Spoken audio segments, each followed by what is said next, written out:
Ciao a tutti ragazzi e benvenuti in questo nuovo video. Oggi quello che voglio fare è cercare di dimostrare una cosa. Come vi avevo anticipato nella recensione di Trappola di Cristallo, avrei fatto un video dove cercavo almeno di dimostrare il fatto cioè di dimostrare fisicamente come una macchina, in questo caso la macchina del film, riesca a passare da un tratto all'altro con la forza d'urto di un'esplosione. E vi avrei detto che sarebbe uscito la prossima settimana, invece sono riuscito a risolvere con la cam e quindi ho deciso di approfittarne e farlo ora. E quindi buona visione. Allora, non vi metto la clip perché c'è il copyright e quindi vi invito a vedere anche il video della recensione. Allora, praticamente ve lo disegno, facciamo il piano cartesiano. Questa è la Y e questa è la X. Qua c'è il primo palazzo e qua a 60 metri facciamo il secondo. Infatti la distanza è 50 metri, questa distanza è 50 metri, però ne servono almeno 60, quindi come dicevi, quindi un po' di spazio in più perché ovviamente andrebbero da qui a qui e non sarebbe sufficiente, quindi mettiamo caso da qui a qui è 60, quindi mettiamo 60 metri. Poi tracciamo delle rette e vediamo la differenza di altezza, come si dice anche I, è di 20 metri. Ovviamente questi dati vengono dati nel film. Loro si trovano qui, a questo piano, e hanno la macchina. Una macchina. E queste sono le bombe che generano un'onda d'urto. E questo è il classico moto del proiettile, perché come dicevi se la macchina salta non è che va per sempre in orizzontale così, perché c'è anche la forza della gravità che la spinge verso il basso e quindi verrà una cosa del genere. Questa cosa in fisica si chiama moto del proiettile o moto parabolico. Sì, ci sono vari modi, cioè ci sono varie formule legate, un vario formulario legato a questo, tra cui quello che ci dicevi, ossia che per scendere di 20 metri bisogna tenere conto di questi 20 metri appunto e bisogna tenere conto della gravità, dell'accelerazione gravitazionale, che lei la definisce come 9,80665 metri al secondo quadro. Lei non dice quadro, immediatamente al secondo quadro. Invece noi la definiremo con 9,81 che è più facile. Allora, diciamo che come dicevi, il tempo è uguale alla radice quadrata di 2 volte lo spostamento, in questo caso la componente di y, quindi 20, fratto g. E mettiamo i numeri, cioè 2 per 20 fratto 9,81, che viene circa 40 per diviso 10, viene circa 4, la radice di 4 è 2. Infatti ci viene come dai 2 secondi. Quindi per fare 60 metri in orizzontale e 20 metri in verticale verso in basso ci vogliono 2 secondi. In 2 secondi fai 20 metri in basso e quindi anche 60, in 2 secondi 60 metri. E quindi di conseguenza dimezzando a un secondo diventa 30 metri al secondo, ovviamente sempre l'unità di misura bisogna metterci. Poi se si fa la conversione in chilometri orari bisogna moltiplicare per 1000, poi diviso 3600 e viene 108 km orari. Tutto questo ce lo dice Conan, tutto questo ce lo dice anche Conan, che sono 108 km orari. Ora, Loro, come dicono, hanno una... Ah, questa è la stanza. Hanno una stanza di 20 metri, no? No, non di 20 metri. In realtà non lo dice la stanza quant'è, ma saranno stati 10-15 metri, quindi mettiamo 15 metri. E qua c'è la macchina che va avanti così in un'accelerazione di 50-60 km/h, dice Conan, il massimo che possono raggiungere in quella frazione di spazio. E quindi sarebbero circa qua, in questo punto. E loro devono atterrare qua. E quindi a Conan viene questa idea, cioè di sfruttare questo onda d'urto, questo che ho disegnato qua, per spingere la macchina ulteriormente, per dargli ancora più velocità e farla atterrare sul tetto dell'altro palazzo. Ora, lui ha questa idea che è una buona idea, diciamo, però è un po' avventata, la definirei, perché non ha calcolato varie cose Conan che ora andremo a calcolare. Ovviamente non si potevano calcolare in quell'istante, se no sarebbe stato un po' forzato che sapeva tutte quelle cose che ora vi andrò a spiegare, eccetera. E quindi, cioè, secondo me l'autore ha fatto una buona mossa facendo questa cosa. Quello che voglio solo farvi vedere è come si fa la dimostrazione, o almeno proviamo a fare la dimostrazione. Allora, in fisica esiste questo numero, che è il numero di Mach, che si scrive con M, ed si calcola così. La velocità di un oggetto all'interno del flusso fratto varie costanti, la radice di varie costanti, tra cui la costante adiabatica dell'aria, eccetera. In questo caso siamo nell'aria, non in acqua, se no avremmo messo la costante dell'acqua. Quindi 1,4 per 287 sono due costanti per la temperatura sempre dell'aria, che sarà stata di 20 gradi, perché la notte e 20 gradi è quella un po' la temperatura media. Ho fatto un misto, qua ho scritto elettrico, vabbè. E quindi qua già ci sorge un primo problema. Prendiamo un altro foglio. Qua avevo fatto già dei calcoli per conto mio. Prendiamo un altro foglio. Ne sono preparati tanti. Allora, qui noi abbiamo un aereo, lo disegno dall'alto perché dal fianco non ci sono capace. Abbiamo un aereo. Questa cosa di fisica si applica per esempio sugli aerei, sui razzi, queste cose qua, cose che vanno oltre la velocità della luce, del suono, cose supersoniche, ipersoniche, dipende dal numero di Mach. Se tipo il numero di Mach è maggiore a 5, si tratta di cose tipo, mi pare, ipersoniche, se è maggiore di 1 invece di altre cose, c'è una varia classificazione. Ora, noi potremmo anche mettere il numero della velocità del suono qua, però non verrebbe, cioè, e poi metterlo in un'altra formula, se riesco mi metto tutte e due le formule qui in alto, in fase di editing. Però quello che bisognerebbe fare è mettere, per quanto riguarda un aereo, che va, anzi facciamo un razzo, sembra un proiettile, tipo il pallottolo Bill di Super Mario, sembra. Ok. Il razzo fa i suoi scarti verso sinistra e per la legge visto per dire, cioè che ogni azione corrisponde a un'azione uguale al contrario, eccetera, eccetera, quella che conosciamo tutti, ma cioè che conosciamo tutti di frase, ma di fatto quasi cioè, pochi.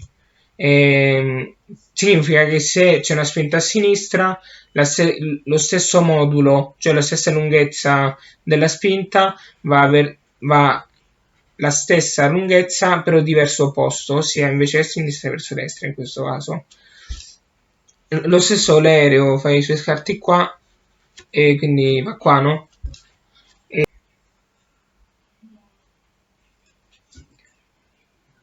una volta calcolato il numero di Mach, noi dobbiamo sapere anche una massa, perché ci sarà un'altra formula che ora vi metterò tutte le formule in sovraimpressione, diciamo. Però se si tratta di una bomba, questa è una bomba, no? È una bomba. E noi dobbiamo mettere la massa in una formula. E in questo caso, per trovare il numero di Mach, dobbiamo mettere la massa dell'aereo, che va da una certa direzione, spostandosi in quella direzione e generando un numero di Mach. Però il problema è il seguente, che noi abbiamo una bomba, la bomba cioè esplode, no? Ma esplode diciamo dal nulla, cioè non c'è una massa che si sposta e che genera un'onda d'urto, no, è la bomba che genera un'onda d'urto, ma non c'è nessuno spostamento, non è tipo lo shuttle che decolla e con il fuoco sotto riesce ad andare sopra. Non c'è niente di tutto questo, quindi l'onda d'urto generata cioè, non si può calcolare a meno che non si sappiano delle costanti della bomba, per esempio, delle formule, cose in più che però sono molto difficili da trovare, perché se cerco bomba, formule bomba su Google, dove ho preso molte cose le so già perché sto facendo le scientifiche, eccetera. Se cercavo formule bombe, mi usciva fuori o le onde d'urto per curare i reumatismi, queste cose qua, o la bomba su Hiroshima o Nagasaki, e quindi direi che è una ricerca inutile. E poi Conan non ha, quindi ovviamente non poteva nemmeno calcolare questa cosa, ma sarebbe stato forzato che se l'avesse calcolata, quindi meglio così, ma non si poteva fare. Poi qua abbiamo la macchina, no? La Mustang. C'è la macchina, no? Ok. E ci sono 6 persone dentro, c'è il signor Kisaragi, stavolta sono preparato, non me lo so dimenticato il nome come nella recensione, c'è il vecchio, il vecchietto,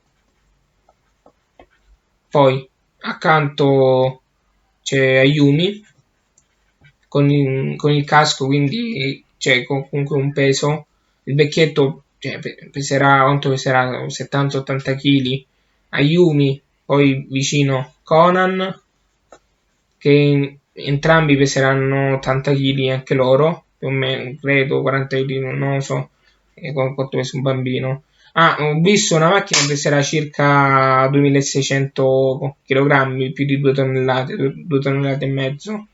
Poi davanti c'erano Genta, che comunque pesa molto Genta, si sa, Mitsuhiko e AI. Ora, questa è la macchina, no? Con i vari posti assegnati.